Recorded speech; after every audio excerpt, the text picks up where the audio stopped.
erase Baito Biafra from the map. Nobody has a right to erase the name Baito Biafra from the map. If it's Baito Biafra, put it back on the map. You have no right to take Baito Biafra off the map, put it back on the map, and let's fix our problem. You have to go back in history to understand why there was a civil war in the first place, and 50 years later, why the same people are agitating for independence.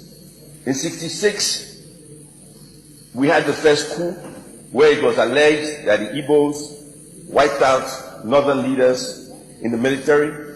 Second coup, Gowon took over, and there was a lot of bloodshed, killing the Igbos.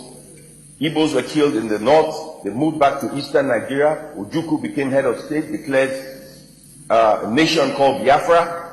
The war started. We fought for 3 years.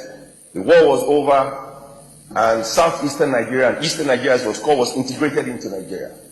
That is the background. Now, when the war was over, I asked the Vice President of Nigeria a fundamental question. There are two questions asked. One, why did you erase the bite of Biafra from the map of Nigeria?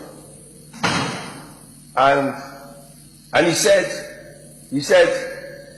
that at the Supreme Military Council meeting, they felt Biafra would rise again. And so the federal government at the time did everything possible not to talk about the war in Nigeria. So from 1970 to the present, a generation of Nigerians who were born did not know we had a civil war. And I know a lot of young people who do not know Nigeria fought the war.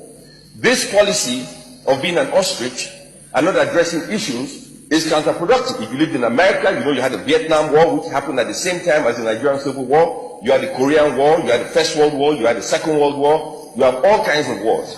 And they talk about it all the time. If you watch the Discovery Channel, you can see all the wars in the world. And the reason they televise these wars is so that you can learn from the mistakes of others, so that you do not become a fool and make the same mistakes and fight again. And